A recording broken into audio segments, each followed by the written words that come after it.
Nifty report card 29th மே closing எப்படி இருக்குன்றத பார்க்கலாம். ஓகே, இதான் நம்ம ஏற்கனவே பேசியிருந்தோம் என்ன நடந்ததுன்றது. நிஃப்டி டெக்னிக்கல்ஸ் படி டெய்லி RSI 57.61 இருக்குது. ஒரு இப்போ பெரிய டிஃப்ரென்ஸ் இல்லை, அதே ரேஞ்சு தான். ஆல்மோஸ்ட் ரொம்ப நாளாக அதே ரேஞ்சில் தான் இருக்குது. அந்த RSI டைவர்ஜென்ஸ் இன்னும் ஸ்டில் ஆன் தான். மூவிங் ஆவரேஜ் 10க்கு கீழே நிஃப்டி ட்ரேட் ஆகிட்டுருக்கு 2வது நாள். பட் இன்றைக்கும் ஒரு இன்டிஷன் மாதிரியான விஷயம் தான் நடந்திருக்கு. பட் மூவிங் ஆவரேஜ் 10க்கு கீழே தான் ஸ்டில் இட்ஸ் ட்ரேடிங். ஓகே, இப்போ நிஃப்டி 50 ஸ்டாக்ஸு ஒரு 50 கம்பெனியில் 27 கம்பெனிஸ் மூவிங் ஆவரேஜ் 10க்கு மேலே ட்ரேட் ஆகிட்டுருக்கு. ஸோ இதுவும் ஒரு over bought over sold zone இல்லை, ஓவர் பாட் இருந்தது. இப்போது ஓவர் சோல்டு வராமல் அப்படியே இன்பிட்வீனில் ட்ரேட் ஆகிட்டுருக்கு.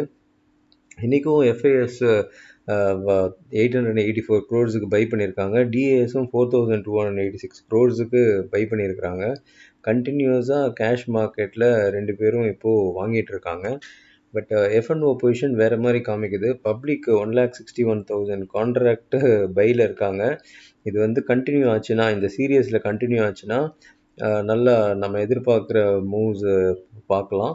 பட் ப்ரோ வந்து 49,700 கான்ட்ராக்டு ஃப்ரெஷ்ஷாக செல்லுக்கு வந்திருக்கிறாங்க. ஸோ நேற்று வந்து ஒரு எந்த பொசிஷனும் இல்லாமல் கிட்டத்தட்ட நெல் பொசிஷனில் இருந்தாங்க. நேற்று நம்ம பேசியிருந்தோம் புதுசாக கேம் இனிமேல் தான் ஸ்டார்ட் ஆகுன்றது. ஸோ ப்ரோ போன மாதிரி நிறையா பையில் தான் இருந்தாங்க மே மந்த்து.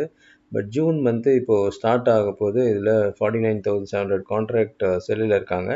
இனிமேல் நாளைக்கு ஒரு நாள் இருக்குது மந்த்து முடிகிறதுக்கு. அதுக்கப்புறம் இது கண்டினியூ ஆச்சுன்னா இந்த ட்ரெண்டு கண்டினியூ ஆகிறதுக்கு நிறையா சான்சஸ் இருக்குது. Highest open interest put side 24,500, 24,800, 25,000 இருக்குது. Call side 24,000, 24,800, 24,500. இது தப்பாக டைப் பண்ணியிருக்கிறாங்க. ஓகே, இது வந்து 25,000, 25,000, 25,800, தென் 25,500. Okay, got it. ஸோ இதுதான் காலோட open interest. Okay, India Vicks 16.42. India Vicks ஓரளவுக்கு செட்டில் ஆகிருக்கு. பட் ஓரளவுக்கு செட்டில் ஆகிருக்குன்னா கூட 15க்கு மேலே தான் ட்ரேட் ஆகுது. ஸோ இன்னும் கொஞ்சம் கூட செட்டில் ஆச்சுன்னா நம்ம எதிர்பார்க்குற மூவுக்கு ஆக்சுவலாக ரொம்ப நல்லது தான். ஓகே, நிஃப்டி 50 ஸ்டாக்ஸ் சாகா வியூ க்ளோசிங் பார்த்தீங்கன்னா புல் 20, பேர் 9, நியூட்ரல் 21. திரும்ப ஒரு இன்டிஷன் மோடில் தான் இருக்குது. ஸோ டெய்லி டைம் ஃப்ரேமில் எப்படி இன்டிஷனாக இருக்கோ அதே மாதிரி தான் இந்த வியூவும் இருக்குது. நிஃப்டியோட இயர்லி மிட் பாயிண்ட் 23,500. இது நிறைய முறை பேசியிருக்கோம். 23,500க்கு மேலே பை, 23,500 கீழே செல்லு இந்த இயர்ன்ட்டு. நிஃப்டி வேல்யூவேஷன் 22.39 சேம் தான். ஒரே மாதிரி தான் இந்த இடம் இருக்குது, ஒரு பெரிய டிஃப்ரென்ஸ் இல்லை. இதை நம்ம ஏற்கனவே பேசியிருந்தோம், நம்ம என்ன எதிர்பார்க்குறோன்றதும் இருக்கும். ஓகே, இன்றைக்கி ரிவர்சல் அந்த ரிஜெக்ஷன் ஸ்ட்ராட்டஜி நேற்று நம்ம பேசியிருந்தோம். ஸோ எந்தெந்த இடத்துலலாம் ரிஜெக்ஷன் ஆச்சுன்னா நீங்கள் ட்ரேட் பண்ணலாம்னு சொல்லியிருந்தோம். அது ரொம்ப நல்லா ஒர்க் ஆகிருந்தது. ஸோ இன்றைக்கி எப்படி இருக்குதுன்றதை நம்ம பார்க்கலாம். ஓகே, ஃபஸ்ட்டு டெய்லியில் பார்த்துடலாம். டெய்லியில் திரும்ப பார்த்தீங்கன்னா ஒரு இன்டிஷன் கேண்டில், எந்த சைடு போகிறதுன்னு தெரியலன்ற ஒரு கேண்டில் தான் இருக்குது. கண்டிப்பாக இப்போ இன்றைக்கி போட்ட லோவை பிரேக் ஆச்சுன்னா நமக்கு நிறையா விஷயங்கள் தெரியும். பட் இதுக்கு கீழே க்ளோஸ் ஆச்சுன்னா இன்னும் பெட்டராக இருக்கும். இதுதான் திரும்ப டெய்லி கேண்டில் ஒரு டோஜி தான் ஃபார்ம் ஆகிருக்கு. ஸோ இன்டிஷன் கேண்டில்ன்றதை கிளியராக காமிக்குது. நம்ம நேற்றே பேசியிருந்தோம், இன்னும் 1 or 2 days இன்டிஷனாக இருக்கலாம். பட்டு புதுசாக நெக்ஸ்ட் மந்த்துக்கு ஆரம்பிக்கும் போது இன்டிஷன்லாம் இருக்காது. கிளியர் கட்டு ட்ரெண்டு தெரிஞ்சிடும். ஓகே, இதுதான் நம்ம எக்ஸாக்டாக நேற்று பேசியிருந்தோம். அது எல்லாருமே நம்ம ஃபாலோ பண்ணுறவங்களுக்கு தெரியும். ஸோ இந்த இடத்துல ரிஜெக்ஷன் ஆகலான்னு சொல்லியிருந்தோம். கரெக்டாக இந்த இடத்துல ரிஜெக்ஷன் ஆகி இட்ஸ் எக்ஸலண்ட் மூவ். தென் இந்த இடத்துல ரிஜெக்ட் ஆகலான்னு பேசியிருந்தோம். ஸோ இதுவும் இந்த இடமும் கீழே போகிற மாதிரி போயிட்டு பட் ரிஜெக்ஷன் ஆகிட்டு அகைன் ஒரு ஃபென்டாஸ்டிக் மூவ். இதான் நம்ம நேற்று சொல்லியிருந்தோம், நம்ம கிளியராக பேசியிருந்தோம். எக்காரணத்தை கொண்டும் நாளைக்கு நார்மல் ட்ரேட் எடுக்காதீங்க, ரிஜெக்ஷன் ட்ரேட் எடுங்க, ரிவர்சல் ட்ரேட் எடுங்கன்னு சொல்லியிருந்தோம். அது எந்த இடத்துல ஆகுன்றதும் சொல்லியிருந்தோம். ஸோ இதே இடத்துல தான் ரிஜெக்ஷன் ஆகிருக்கு. இவ்வளோ பெரிய டவுன் மூவ் திரும்ப இந்த இடத்துல ரிஜெக்ஷன் ஆகி திரும்ப இந்த இடத்துல fantastic move. So this what happen. So நாளைக்கு எப்படி இருக்கலாம்னா நாளைக்கும் இதே மாதிரி தான். மேபி இது இந்த மாதிரி இல்லாமல் மேபி ஒரு ஃபஸ்ட்டு ஒரு 45 மினிட்ஸ்லேருந்து 1.5 hours ஒரு ஏதாவது ஒரு ட்ரெண்ட் போயிட்டு அதுக்கப்புறம் மார்க்கெட் திரும்பலாம். ஆனால் கிட்டத்தட்ட ஆரம்பித்த இடத்துலயே கூட வந்துடலாம். பிகாஸ் நாளைக்கு ஒரு நாள் தான் இருக்குது. நாளைக்கு ஒரு பெரிய டிசிஷன்ஸ் வருமானது தெரியாது. ஸோ மேபி இப்படி போயிட்டு ஓகே அதுக்கப்புறம் மேபி அதாவது இந்த இடத்துல போயிட்டு அப்புறம் இந்த இடத்துல கூட அப்படி செட்டில் ஆகலாம். இல்லை இப்படி போயிட்டு இந்த இடத்துல கூட செட்டில் ஆகலாம். அதாவது ஒரு 45 மினிட்ஸில் 1.5 ஹவர்ஸ்க்குள்ளே ஒரு ரிஜெக்ஷன் வரலாம்.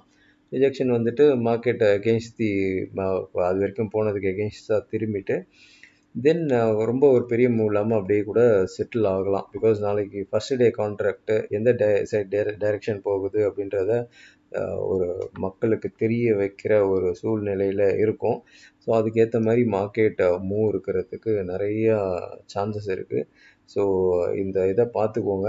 நாளைக்கும் ஒரு பெருசாக ஒரு விஷயம் இருக்காதோ 45 மினிட்ஸ்லேருந்து 1.5 ஹவர்ஸ்க்குள்ளே ஒரு ரிஜெக்ஷன் வந்ததுன்னா we can start reversal trading. அது ஒரு ட்ரேடிங் ஆப்பர்ச்சுனிட்டி தான் இருக்குமோ அப்படின்ற மாதிரி தோணுது.